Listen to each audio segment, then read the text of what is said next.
नमस्कार बंधुओं, आप सभी का अपने YouTube चैनल में स्वागत है। इस वीडियो में आप देखेंगे अपवर्तनांक के बारे में, अपवर्तनांक और प्रकाश के अपवर्तन के बारे में।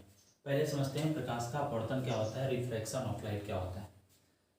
समझिए, पहले एक पारदर्शी माध्यम होता है, पारदर्शी माध्यम होता है, पारदर्शी माध्यम होता है, इंग्लिश में बोले तो ट्रांसपेरेंट मीडियम, ट्रांसपेरेंट मीडियम। इसके बाद जब कोई प्रकाश की किरण, आपतित किरण पारदर्शी माध्यम में पड़ती है, एक अभिलंब होता है इस तरह से। तो इसमें दो बातें होती हैं, माध्यम अगर सघन है और इधर विरल है।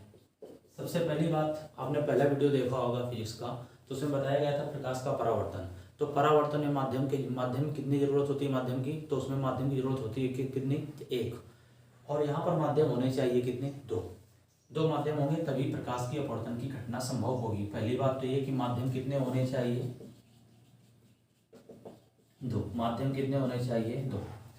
इसके बाद देखते हैं, सघन माध्यम से जब कोई प्रकाश की किरण, आपतित किरण विरल माध्यम में जाती है तो अभिलंब से क्या होती है, दूर हट जाती है, बताया जाता है नियम के अनुसार। और दूसरा नियम इसमें क्या कहता है, जब कोई अभिलंब माने इसको, जब कोई प्रकाश की आपतित किरण विरल माध्यम से सघन माध्यम में जाती है तो अभिलंब की ओर मुड़ जाती है, अभिलंब की क्या होती है, ओर मुड़ जाती है। तो इसके द्वारा बनाया आपतित किरण ये है, इसमें समझते हैं, ये आपतित किरण है, आपतित किरण इंग्लिश में बोलते हैं इंसिडेंट रे। ये किरण अपवर्तित होती है, दूर हटती है, अपवर्तित किरण, अपवर्तित किरण रिफ्रैक्टिव रे।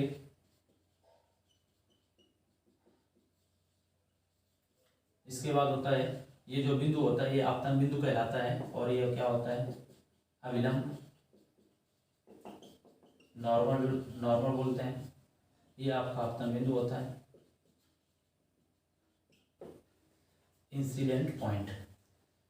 और ये आपतित किरण और अभिलंब के साथ बनाया गया कोण होता है आई, जिसे बोलते हैं आपतन कोण, इंसिडेंट एंगल।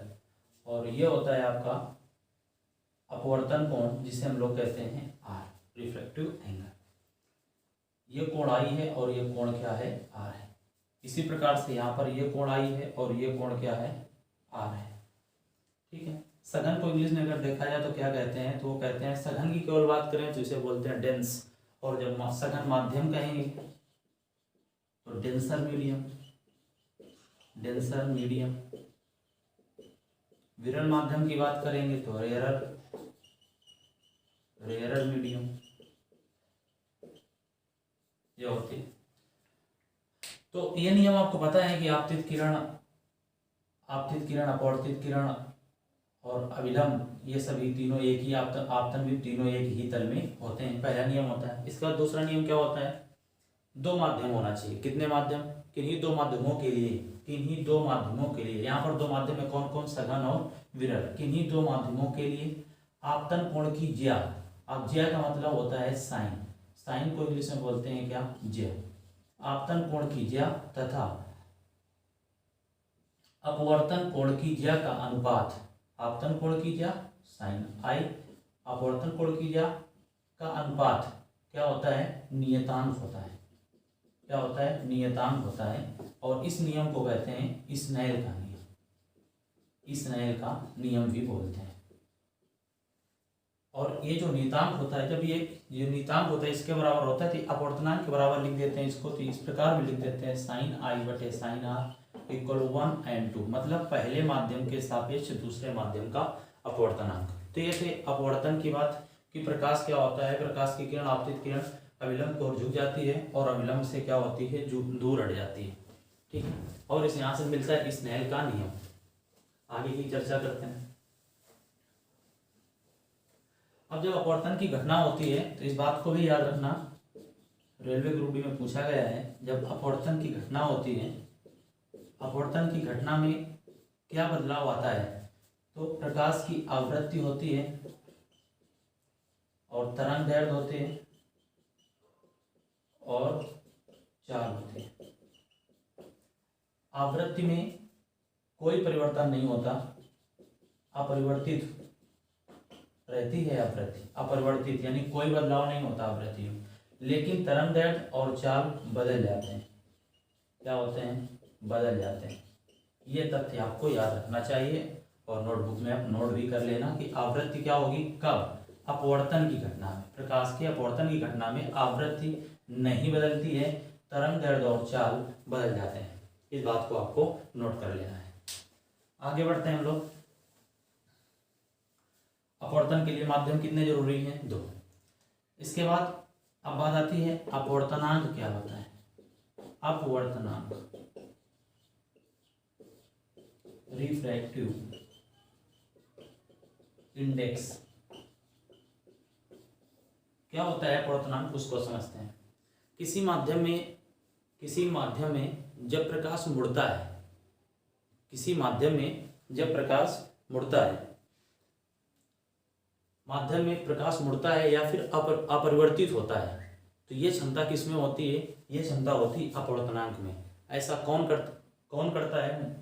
मुड़ती है, कितना मुड़ेगी, कितना दूर जाएगी अभिलंब से, ये क्षमता होती है किसमें? अपवर्तनांक में। तो परिभाषा आपको समझ में आ गई होगी क्या? कि प्रकाश के मुड़ने और उसे अपरिवर्तित करने के लिए, अपवर्तित किरण क्या होती है? अपवर्तित होती है। अपवर्तित किरण अपवर्तित करने के लिए जो क्षमता होती है वो किसमें होती है? अपवर्तनांक में होती है। ये तो परिभाषा थी, लेकिन परिभाषा इसकी और कैसे मिल सकती है? तो अपवर्तनांक बराबर होता है निर्वात में प्रकाश की चाल, इसमें निर्वात में प्रकाश की चाल, निर्वात में प्रकाश की चाल बटे माध्यम में प्रकाश की चाल। आप भी जानते हैं माध्यम होगा, तो माध्यम में क्या? प्रकाश की चाल, माध्यम में प्रकाश की चाल, ये फार्मूला बन के आता है। इस प्रकार कह सकते हैं निर्वात में प्रकाश की चाल और माध्यम में प्रकाश की चाल के अनुपात को क्या कहते हैं? अपवर्तनांक कहते हैं।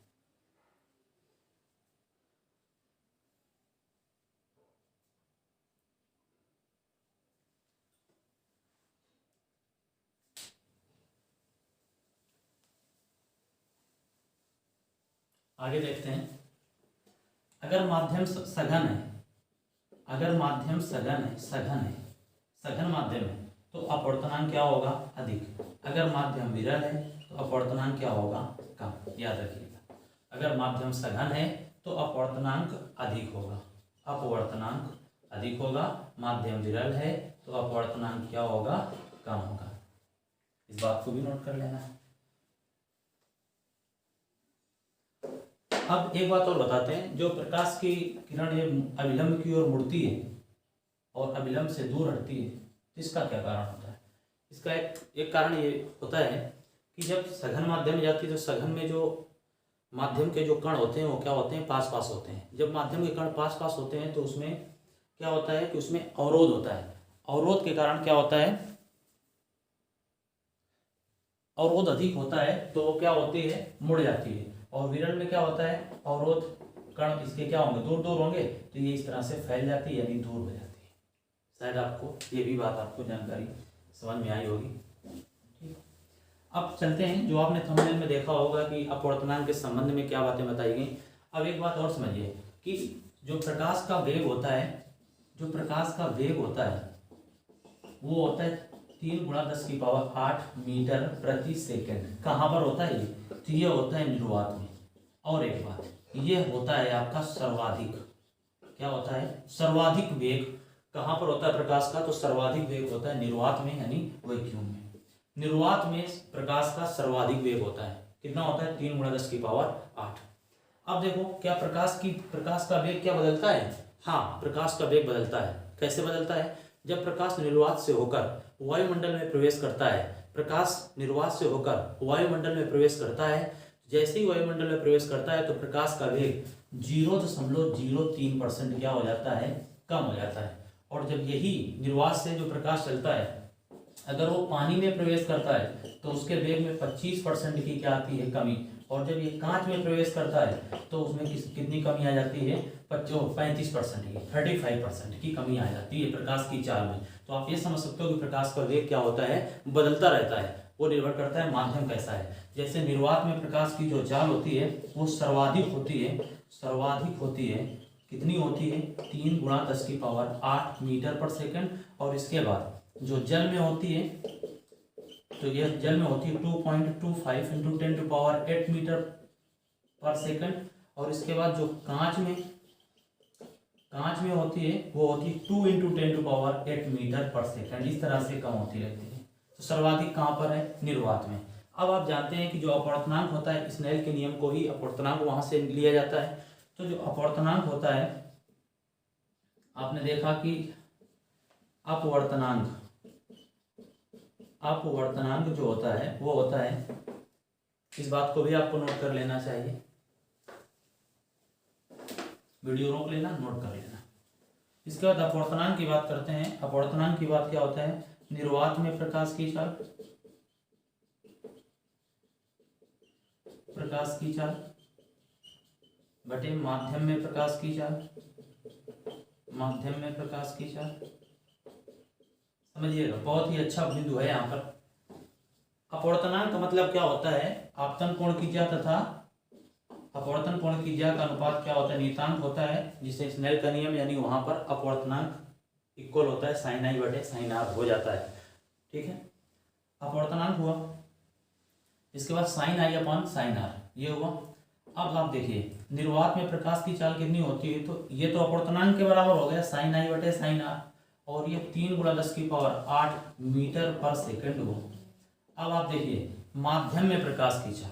अब माध्यम कांच का हो सकता है, माध्यम हीरा का हो सकता है, माध्यम जल का हो सकता है, माध्यम तो कोई भी हो सकता है। लेकिन वैल्यू हमने कुछ वैल्यू आपको बताई कि जल में 2.25 × 10⁸ मीटर पर सेकंड होता है, और 2 × 10⁸ होता है इसमें कांच में। चलो वैल्यू हमको पूर्णतया तो याद नहीं कि हीरे में कितनी है याद करना है, तो उनको भी याद कर सकते हैं। लेकिन इसमें देखना है कि कौन कौन से वैल्यू हो सकते हैं। लेकिन विचार करो, अगर माध्यम कोई भी होगा, ये तो सर्वाधिक वेग है प्रकाश का। आप कह सकते हैं कि जो भी वैल्यू आएगी वो 2.25 आएगी, 2 आएगी, यानी आएगी तो इससे ही कम लगभग, यानी इस वैल्यू से क्या होगी? कम, और ये इससे कट जाएगा। तो आप देखो, तो अगर दो माने 2.25 भी अगर ले लेंगे ना, तो ये इससे क्या होगा? कम। और जब अंश बड़ा होता है हर से, तो वैल्यू क्या आएगी? तो आप कहोगे हमेशा 1 से क्या आएगी? वैल्यू क्या आएगी? 1 से बड़ी आएगी। 1 से क्या आएगी? बड़ी आएगी। शायद आपको ये बात समझ में आ गई होगी। ये जरूरी नहीं कि यही मान रखा जाए, लेकिन हाँ इस जगह पर 3 × 10⁸ ही होगा। और जिस भी माध्यम में प्रकाश की जो वेग, प्रकाश की जो चाल होगी वो 3 × 10⁸ से कम होगी।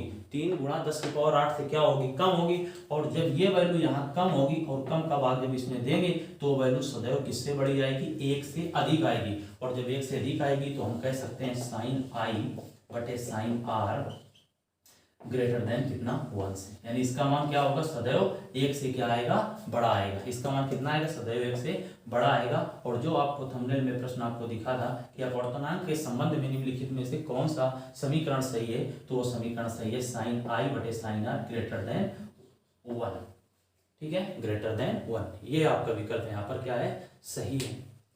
अब बात करते हैं, ये बात तो आपको समझ में आ गई।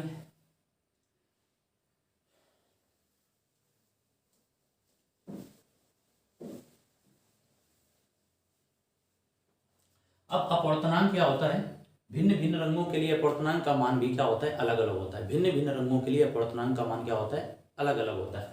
जिस रंग की तरंग दैर्घ्य क्या होगी?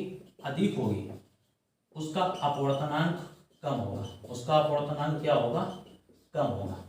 हम जानते हैं कि लाल रंग की जो होती है वो क्या होती है? तरंग दैर्घ्य क्या होती है? अधिक होती है। तो लाल रंग का जो अपवर्तनांक होगा, लाल का जो रंग का अपवर्तनांक जो होगा क्या होगा? सबसे कम। 7 रंगों में से क्या होगा? सबसे कम। बैंगनी रंग की जो तरंग दैर्घ्य होती है, बैंगनी रंग की, वो क्या होती है? कम होती है। और जब बैंगनी रंग की तरंग दैर्घ्य कम होती है तो बैंगनी रंग का अपवर्तनांक क्या होगा? सबसे अधिक होगा। बैंगनी रंग का अपवर्तनांक क्या होगा, सबसे अधिक होगा। तो ये बात भी आपको नोट करनी चाहिए, बाकी इसी क्रम में चलती रहते हैं। लाल रंग का अपवर्तनांक सबसे कम, बैंगनी रंग का अपवर्तनांक सबसे अधिक, लाल रंग की तरंगदैर्घ्य सबसे अधिक और बैंगनी रंग की तरंगदैर्घ्य क्या है, सबसे कम। ये बात समझ में आपको आ गई। इसके बाद एक तथ्य और होता है, जैसा कि आपने थंबनेल में देखा ही है, क्या कि अनुप्रयोग। अनुप्रयोग क्या होते हैं, अनुप्रयोग जैसे पहली बात ये कि तारों का टिमटिमाना, तारों का टिमटिमाना। पहले ही बताया है कि अपवर्तन का मतलब होता है प्रतीत होना, जहां पर सब जुड़े हों, यह अपवर्तन प्रतीत होता है। अपवर्तन मतलब होता है भ्रम, धोखा, एक तरह से कह सकते हो, और झूठी घटना, झूठी घटना। और परावर्तन क्या है, सच्ची घटना। ये क्या है, आपकी झूठी घटना। इस प्रकार से कह सकते हैं कि ऐसा होता नहीं। तारों का टिमटिमाना, क्या वास्तव में तारे टिमटिमाते हैं? नहीं। क्यों, ऐसा क्यों होता है कि हमें दिखाई देते हैं? इसका कारण होता है कि वायुमंडल में जो अपवर्तनांक होता है वो घटता और बढ़ता रहता है। और ये भी कह सकते हो कि कई परतें होती हैं, इस वजह से हमें क्या होता है, टिमटिमाते हुए तारे क्या होते हैं, दिखाई देते हैं। और मुख्य कारण यही होता है कि जो वायुमंडल का अपवर्तनांक होता है वो क्या होता रहता है, परिवर्तन, उसमें परिवर्तन होता रहता है, इसलिए तारे क्या होते हैं, टिमटिमाते रहते हैं। दूसरी बात, किसी मतलब कि बाल्टी में आप कह सकते हो, अगर पेंसिल डुबो दी जाए, पेंसिल का जब पेंसिल डुबोई जाती है तो वो मुड़ी हुई दिखाई देती है, मुड़ी हुई। इसका भी कारण क्या, मुड़ी हुई वास्तव में होती है? तो ऐसा नहीं, मुड़ी हुई क्या होती, प्रतीत होती है, मुड़ी हुई क्या दिखाई देती है? क्या पेंसिल मुड़ जाती है? नहीं, बस दिखाई देती है कि पेंसिल क्या हुई है, मुड़ी हुई है। तीसरी बात आप कह सकते हो कि बाल्टी में अगर कोई सिक्का डाल दिया जाए तो वो भी क्या होता है, ऊपर उठा हुआ प्रतीत होता है, ऊपर उठा हुआ दिखाई देता है। क्या वास्तव में ऐसा होता है? नहीं होता। एक प्रकार की झूठी घटना कह सकते हो। चौथी बात अगर करें तो इसमें आता है कि जैसे सूर्योदय के समय सूर्य उगता है, सूर्योदय समय के सूर्य और सूर्यास्त के समय सूर्य, इन दोनों कंडीशन में सूर्योदय से पहले ही सूर्य क्या होता है, दिखाई देने लगता है, और सूर्यास्त के बाद भी क्या होता है, सूर्य का दिखाई देना। ये भी घटना क्या होती है, अपवर्तन की घटना होती है। तो ये इसके कुछ अनुप्रयोग थे। ठीक है। एक बात और होती है, जैसे मान लो आग जल रही होती है, तो आग जब जल रही होती है तो आपने गौर किया होगा, जब आप आग जल रही होती है कि आग के दूसरी तरफ अगर कोई वृक्ष है, कोई व्यक्ति है, तो वो आपको ऐसे प्रतीत होता है कि वो हिल रहा है। लेकिन क्या वास्तव में ऐसा होता है? नहीं होता, तो प्रतीत होता है। तो ये भी घटना किसमें होती है, अपवर्तन में। उम्मीद करते हैं आपको वीडियो अच्छा लगा होगा। आपको हो सकता है, सभी को तो नहीं लेकिन हो सकता है कुछ लोगों को नई जानकारी भी मिली होगी। अगर आपको वीडियो अच्छा लगा है तो आप ईमानदारी से कम इतना कर देना, इसको सब्सक्राइब कर देना और वीडियो को लाइक कर देना। इतना ज़रूर कर देना ताकि हमें इससे ऊर्जा मिलेगी और हम आपके लिए ऐसे छोटे छोटे वीडियो के माध्यम से आपके ज्ञान में वृद्धि कराते रहेंगे और आपको जानकारी मिलती रहेगी। ठीक है, धन्यवाद।